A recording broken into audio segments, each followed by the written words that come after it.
पता है मेरे मम्मी पापा ना बड़ा अजीब तरह के इंसान हैं। इनका क्या माइंडसेट है मेरे को आज तक सच में समझ में नहीं आया है। और इस तरह के इंसान भगवान बनाता किस हिसाब से हमको वो भी नहीं समझ में आता है। मेरा कहना क्या है कि अगर पेरेंट्स हैं, जो भी पेरेंट्स होते हैं, वो अगर अपने बच्चे को प्रोटेक्ट नहीं करेंगे, उनको सेफगार्ड नहीं करेंगे, तो फिर कैसे काम चलेगा? ऐसे में तो कोई भी कुछ भी सुना के चल जाएगा। और पता नहीं मेरे पेरेंट्स किस मिट्टी के बने हैं, इतना ज़्यादा सीधा हैं ये लोग कि मतलब समझ में नहीं आता है कि कोई भी सामने वाला सुना के चला जाता है। और इनको लगता है क्या कि परिवार है, हमें निभाना है, थोड़ा सा सह लो, क्या चला जाएगा। सहना कोई बुरी बात नहीं है, लेकिन गलत चीज़ के लिए सहना बिल्कुल बुरी बात है। देखो दोस्तों, मेरा ये कहना है ना कि मैं भी परिवार की महत्वता को समझता हूँ, लेकिन इसका मतलब ही नहीं है कि सिर्फ मेरे तरफ से परिवार को समझा जाए। ये सामने वाले की तरफ से भी होना चाहिए कि वो भी परिवार की महत्वता को समझे, इंपॉर्टेंस को समझे। पिछले कुछ दिनों में हुआ क्या कि एक मेरे सो कॉल्ड रिलेटिव हैं, उनको जब भी मन करेगा ना, हमें जो भी सुनाना है सुना देते हैं। ऐसे आप लोग नहीं किए, ये तो करना चाहिए था, परिवार है, ऐसे करना चाहिए था, वैसे करना चाहिए था। सिर्फ हमारे लिए परिवार है, आपके लिए परिवार नहीं है। और जब उनकी बारी आती है तो उनके पास lots and lots of excuses होते हैं कि ये था इस वजह से नहीं हुआ, ऐसा था इस वजह से नहीं हुआ, टाइम नहीं मिला। तो पागल कुत्ते ने क्या सिर्फ हमें ही काट रखा है कि सो कॉल्ड परिवार का दिखावा सिर्फ हम ही करें? हमारा इमोशंस का कुछ नहीं, हमारे फीलिंग्स का कुछ नहीं। लेकिन ये चीज़ मेरे माँ बाप नहीं समझते हैं। उनको क्या लगता है ना, थोड़ा सा सह लोगे तो क्या चल जाएगा। अरे भाई, मैं 100 बार नहीं करोड़ बार बता चुका हूँ, सहना कोई बुरी बात नहीं है। परिवार का मतलब ही होता है इमोशनल कनेक्शन, अंडरस्टैंडिंग, एक दूसरे को समझो, एक दूसरे के फीलिंग्स की कदर करो। बट जब ये चीज़ें गलत तरीके से रिप्रेजेंट हों, तो फिर वहाँ सहना बेवकूफ़ी है। हम उस एरा में नहीं जी रहे हैं कि जो भी आए सुना करके चला जाए। सुनेंगे, हम सिर झुका के सुनेंगे, जहाँ गलती है वहाँ सॉरी भी करेंगे, ठीक है, और दोबारा नहीं दोहराने का भी प्रण लेंगे। बट बार बार ये चीज़ों को आप रिप्रेजेंट करते हैं कि सामने वाला गलत है, आप सही हैं, ऐसे कैसे हो सकता है? परिवार का मतलब ही होता है एक दूसरे को समझना, एक दूसरे की फीलिंग्स को समझना, बिना कहे सामने वाले को अंडरस्टैंड कर देना। क्योंकि आप एक दिन से नहीं रह रहे हैं ना, आप सालों साल से एक दूसरे के साथ रह रहे हैं, ठीक है, मैं समझता हूँ। लेकिन ये चीज़ जब सामने वाला नहीं समझे, बार बार करने के बाद नहीं समझे, एक बार हो तो चलो गलती है, दो बार हो तो चलो हो सकता है, तीन बार हो चलो मेरी ही गलती है, लेकिन चीज़ें जब बार बार होने लगें, दैट मीन्स हम गलत नहीं हैं, सामने वाला इंटरेस्टेड नहीं है आपके साथ कनेक्शन रखने के लिए। ये चीज़ मेरे मम्मी पापा नहीं समझते हैं। मैंने अपने फैमिलीज़ में अपने रिलेटिव्स को देखा हुआ है, उनके बच्चे को बोल दो, मजाल है कि वो छोड़ दें, खौलता हुआ तेल में छान देंगे। लेकिन मेरे मम्मी पापा का क्या है कि हम लोगों को कोई भी सुना के चल जाए, परिवार का हम लोग मान सम्मान बनाएं और परिवार हमें रौंद के चल जाए। ऐसा नहीं होता। एटलीस्ट मैं उस टाइप का इंसान नहीं हूँ। जो गलत है उसके लिए मैं बोलूँगा, आपको पसंद आता है सुनिए, नहीं पसंद आता है जय श्री राम। वो भी मैं तब बोलता हूँ जब मैं 10 बार 15 बार चीज़ों को देख लेता हूँ होते हुए, तब जा करके मैं मुंह खोलता हूँ। तो आपको बुरा लग जाता है। और मेरे पेरेंट्स का क्या है, वो खुद तो सहते ही हैं परिवार के नाम पे, हम मुझे और मेरी वाइफ को भी कहते हैं कि तुम लोग भी सहो। क्यों? क्यों सहें? और जहाँ सही रहेगा डेफिनेटली सहेंगे, लेकिन जहाँ गलत है, सामने वाला जान करके वो गलतियां कर रहा है जिससे आपको तकलीफ हो, तो बेहतर है उस इंसान को इग्नोर करिए। इसीलिए मैंने अपने फैमिली में एक दो फैमिलीज को, एक दो रिलेटिव्स को इग्नोर किया, बॉयकॉट किया उनको। क्यों?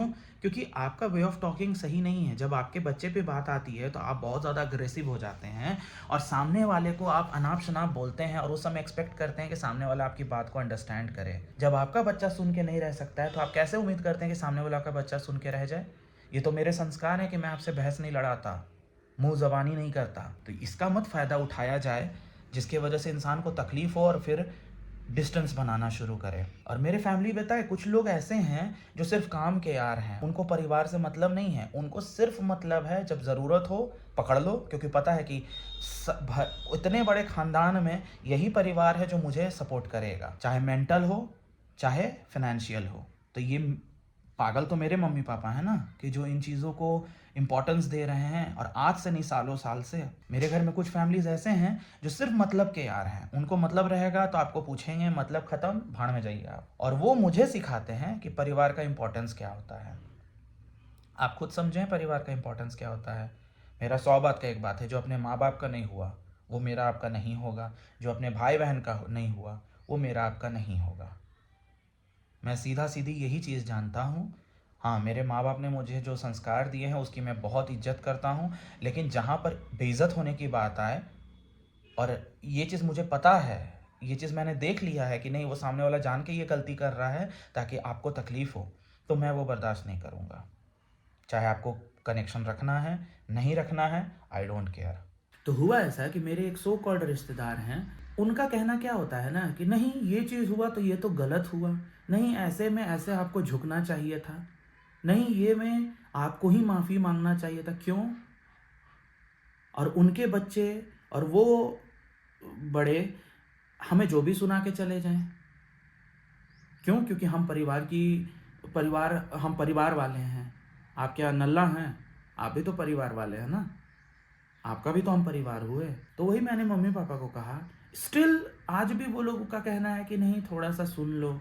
मैं नहीं सुन सकता भाई, मैं उस मेंटालिटी का इंसान ही नहीं हूँ। मेरा सीधा फंडा है, अगर आप दिल के साफ हैं, अगर आपका मेरे लिए दिल पॉजिटिव है, कहता है, मेरे साथ कनेक्शन रखिए, अदरवाइज़ प्लीज़ मूव ऑन करिए। ना आप मेरे लिए मरे जा रहे हैं, ना मैं आपके लिए मरा जा रहा हूँ। इंसान अकेला आया है, अकेले जाएगा, लेकिन जो मेमोरीज़ होती हैं ना, वो इंसान को बनाती हैं और बिगाड़ती हैं। अब खुद सोचो कि जो जो इंसान मेरे माँ बाप के साथ बैलेंस नहीं बना सक रहा है, मैं उससे क्या उम्मीद करूँगा कि वो मेरे साथ बैलेंस बनाएगा? वो भी मेरे माँ बाप। मैं डंके के चोट पे और सीना ठोक के बोलता हूँ ना, पूरा खानदान में मेरे माँ बाप के जैसा कोई इंसान नहीं है।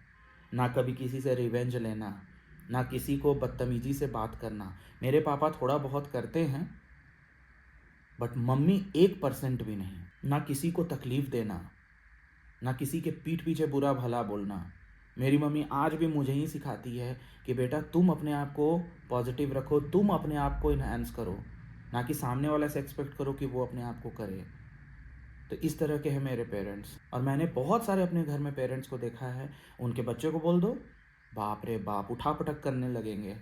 तो आपके बच्चों को बोलो तो उठा पटक करने लगेंगे, और सामने वाला क्या है, पागल, गधा, जाहिल। नहीं होता है भाई ऐसा। जब मैं अंडरस्टैंड कर रहा हूँ, आपका भी रिस्पॉन्सिबिलिटी बनता है कि आप भी अंडरस्टैंड करो। और नहीं कर सकते हो तो कनेक्शन हटाओ। झूठ का कनेक्शन रख के कोई फ़ायदा नहीं है। ऐसा कनेक्शन का क्या फ़ायदा है जहाँ पर इमोशन नहीं है, फीलिंग नहीं है, एक दूसरे के लिए ग्रजेस है। खुद भी जियो, सामने वाला को भी जीने दो। और मेरे मम्मी पापा का कहना क्या है, मैं बोलता हूँ कि जहाँ समय आता है वहाँ पर एटलीस्ट अपने बच्चों के लिए बोलिए, सच के लिए बोलिए। तो इन लोगों का कहना रहता है कि नहीं अभी फेस्टिवल है, अभी छोड़ दो, बाद में बात करेंगे। अभी ऐसा है, छोड़ दो, मूड ख़राब हो जाएगा, बाद में बात करेंगे। भाई सामने वाला आपका मूड ख़राब कर रहा है, सामने वाला आपका फेस्टिवल डिस्ट्रॉय कर रहा है, उसका क्या? बहुत बुरा लगता है यार, बहुत बुरा लगता है। इसीलिए मैं बोलता भी नहीं था, लेकिन लोगों ने मुझे सिखा दिया कि कितना बोलना चाहिए। मेरी मम्मी एक ही चीज़ बोलती है, मर्द कम बोलते हैं। लेकिन ये लोग मुझे, कुछ जो रिश्तेदार हैं गिने चुने, वो लोग मुझे ऐसा सिखा दिए ना कि बोलो, मुँह खोलो, ज़हर उगलो। नहीं होता है ऐसा यार। इतना ही किसी को तबाह कीजिए कि सामने वाला उस चीज़ को बर्दाश्त कर सके। अगर आपके पास ऑप्शंस है तो सामने वाला के पास भी ऑप्शन है, वो बेवकूफ़ नहीं है। तो बस यही है। इसी वजह से आज मम्मी पापा से थोड़ा मेरा मूड ऑफ है कि जहाँ बोलना चाहिए उस वक्त बोलते नहीं हैं, तो फिर बाद में क्या बोलेंगे? कुछ नहीं। आज मन किया तो बहुत ज़रूरत है तो पूछ लिए, और फिर ज़रूरत ख़त्म हो गया तो उसके बाद लात मार के निकल लिए। और उसको हम बोले परिवार। मेरा उनके लिए एक ही जवाब है, भाड़ में जाइए। हमको भी कोई ज़रूरत नहीं है आपका। और मुझे पता है कि मैं सच बोलता हूँ, मुझे पता है कि मेरे दिल में फीलिंग्स क्या है, और मुझे पता है और मेरे भगवान को पता है। आप जैसों को मुझे एक्सप्लेन करने की ज़रूरत नहीं है। लेकिन मेरे मम्मी पापा पता नहीं कौन मिट्टी के बने हैं कि इन लोगों को कुछ धंसता ही नहीं है दिमाग में। इसी वजह से मुझे बहुत तकलीफ़ होती है कि जब पेरेंट्स अपने बच्चों को सेफ गार्ड नहीं करेंगे तो फिर कौन करेगा? फिर तो ऐसे कोई भी सुना के कभी भी चला जाता है, चला जाएगा। तो फिर अगर आप नहीं मेरा सपोर्ट बनिएगा, आप हमको प्रोटेक्ट नहीं करिएगा, तो फिर हम खुद के लिए खड़ा होंगे ना, तो वो भी गलत है। हम तुमको यही संस्कार दिए हैं कि तुम सामने वाला से बदतमीजी करो। अरे भाई आप भी समझिए मेरी फीलिंग्स को। मैं भी, ऐसा नहीं है कि अगला बोला और सेम एक ही बार में मैंने भी अटैक किया, नहीं। 10 बार 15 बार मैं चीज़ों को ऑब्जर्व करता हूँ, देखता हूँ, तब जा कर के मैं बोलता हूँ। और जिसको समझना है समझो, नहीं समझना है मत समझो। मेरे को कोई इंटरेस्ट नहीं है किसी को एक्सप्लेन करने का कि अनुपम किस नेचर का लड़का है। और जिसको समझना है वो समझ लेता है कि अनुपम किस नेचर का लड़का है, और still they are connected with me. अभी मैं जा रहा हूँ थोड़ा, आज हमारे यहाँ होली वाले दिन हमारे यहाँ माता रानी की पूजा होती है, तो अभी जा रहे हैं, नहाएंगे, उसके बाद फिर पूजा में लगेंगे। मूड ऑफ हो जाता है यार, मूड ऑफ हो जाता है। अभी क्या ये वीडियोस जाएगा, पब्लिश होगा, मेरे रिश्तेदार देखेंगे, उसके लिए भी मेरे पेरेंट्स को सुनाएंगे कि बेटा क्या क्या अपलोड कर रहा है। अरे यार बहुत गंदे लोग हैं, बहुत गंदे लोग, कुछ तो सच में बहुत गंदे लोग हैं जिनको मैं लिटरली अपने साथ ना कभी कनेक्ट नहीं करना चाहता हूँ, लेकिन सिर्फ माँ बाप की वजह से उनके साथ कनेक्टेड हूँ, बट वो भी एक समय तक ही होगा ना। तो चलो मिलते हैं थोड़ी देर में। तो दोस्तों मेरा नहाना हो गया और इधर मैंने अभी साफ़ सफाई कर दिया, अभी पंखा चलाया कि अच्छे से सब कुछ सूख जाए, उसके बाद फिर पूजा स्टार्ट करेंगे।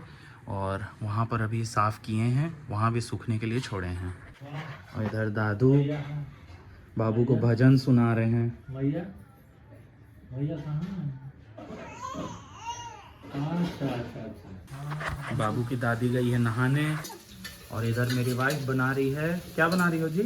यखनी पुलाव। वाह क्या लेकिन बात। वेज। लेकिन वेज यखनी पुलाव बन रहा है। अभी मम्मी नहाने गई है, मम्मी आएगी तो फिर पापा हम सारे लोग पूजा रूम में जाएंगे पूजा स्टार्ट करने, क्योंकि बहुत लेट हो चुका है, क्योंकि अभी बज गया है 11:15 और अभी पूजा करते करते अपन लोगों को 2 घंटा तो कम से कम लगेगा। तो दोस्तों मैंने अपने आप को बहुत समझाया, होता है। फिर मेरा जो क्रोध था वो बहुत हद तक शांत हुआ, क्योंकि मम्मी बताती है कि जब भी गुस्सा आए तो बस श्री राम जपो, तो बस वही जपे तो थोड़ा क्या एकदम बिल्कुल मन अभी नॉर्मल हो गया है मेरा। तो फिर कहे कि चलो चीज़ों को बैलेंस किया जाए, अपना फेस्टिवल क्यों ख़राब किया जाए। तो ऐसा कुछ है। तो ये है दोस्तों आरती, आप लोग भी लीजिए, आपकी भी सारी अच्छी अच्छी मनोकामनाएं पूरी हों। तो हमारा हैप्पी होली स्टार्ट हो गया दोस्तों, यहाँ से पूजा हो गया। हम लोग अबीर या रंग खेलने से पहले हम लोग प्रभु पे चढ़ाते हैं, तो भगवान पे हमने चढ़ा दिया, सब कुछ हो गया।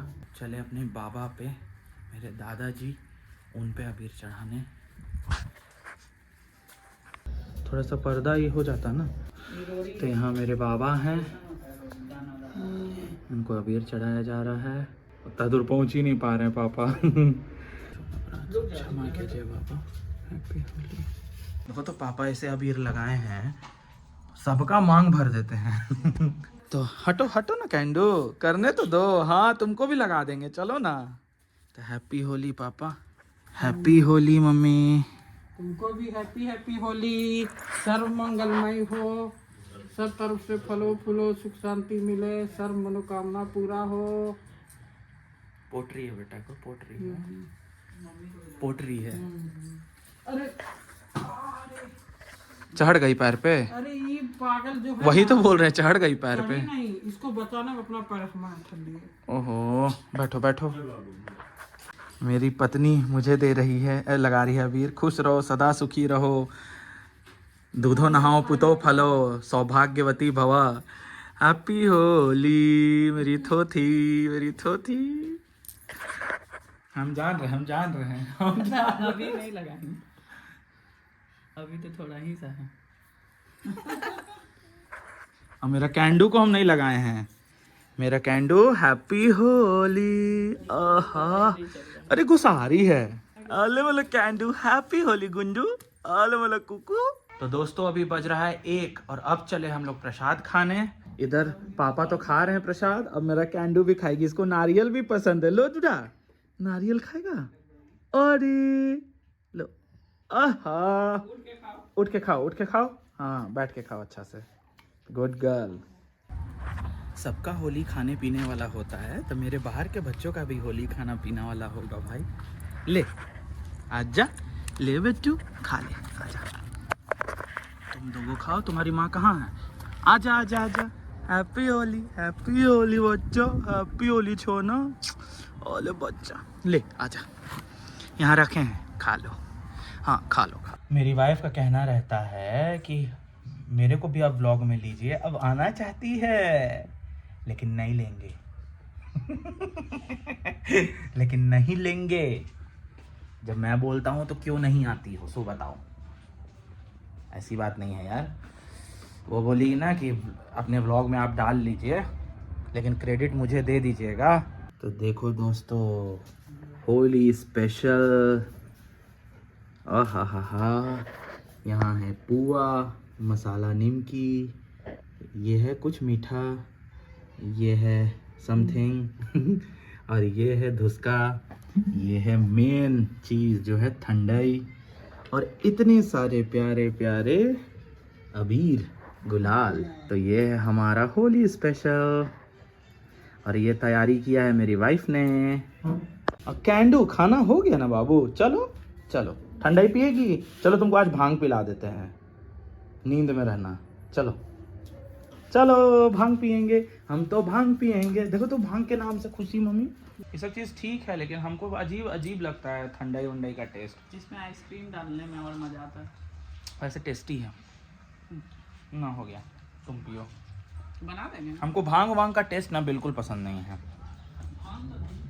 नहीं मतलब भांग टाइप का लग रहा है। सोचो ना, कल वीडियो एडिटिंग करना भूल गया, अब अभी मैं बैठ रहा हूँ वीडियो एडिटिंग करने, सारे फाइल्स को अपलोड पे लगाया है। बाबू तुम मेरे को रंग रही हो, फिर बचोगे नहीं, बता दे रहे हैं। देखो दोस्तों, मैं एडिटिंग कर रहा था, पीछे से आके रंग के गई है, तो छोड़ेंगे नहीं बाबू। अबीर अबीर अबीर अबीर, आहा, अरे तुम तो शोले की हीरोइन लग रही हो कैंडू, आहा। तो इधर मेरी वाइफ कुछ तैयारी कर रही है बाबू का फोटो शूट के लिए, जो आपको जब देखने को मिलेगा, मुझे भी नहीं पता कौन से प्लेटफॉर्म पर डालेगी, जब देखने को मिलेगा तो आपको भी दिखाएंगे, बताएंगे, जिसमें मेरा भी हाथ का प्रिंट्स दिया है मैंने। तो दोस्तों अभी आपको दिखाते हैं क्या सेटअप हम लोग किए थे और अभी क्या हाल है, और वो आपको मिलेगा हमारे एक और चैनल, ऑफिशियल चैनल हम लोग बना रहे हैं, उसमें आपको वो वीडियोस मिलेगा, तो उसको मैं लिंक कर दूंगा, आप जाके देख सकते हैं। बट अभी के लिए फिलहाल ये सीन देखो क्या हाल हम लोगों ने किया है। अभी यहाँ बाबू का फोटो सेशन हुआ, कुछ हमने रील्स बनाए, मज़ा आया, अच्छा लगा देख के, अच्छा लगा बना के। चलो अब फ्रेश होते हैं। तो दोस्तों अभी बज गया है रात का 9, अब चले खाना खाने। बहुत फ़ोटो शूट करने के बाद एकदम थकान हो गया, तो थोड़ी देर लेट गए थे। ये है आज का होली स्पेशल डिनर, दही बड़ा, पकोड़े, साग, रोटी एंड गुलाब जामुन, जो अगेन मेरी वाइफ ने बनाया है। तो चलो दोस्तों, ऐसा कुछ रहा आज का हम लोग का सिंपल प्यारा सा अमेजिंग होली। अब आप लोगों से मुलाकात होगी एक नए व्लॉग में। बाकी अगर व्लॉग पसंद आया हो तो लाइक कर दो यार, लाइक करो, प्यार बढ़ाओ, प्यार।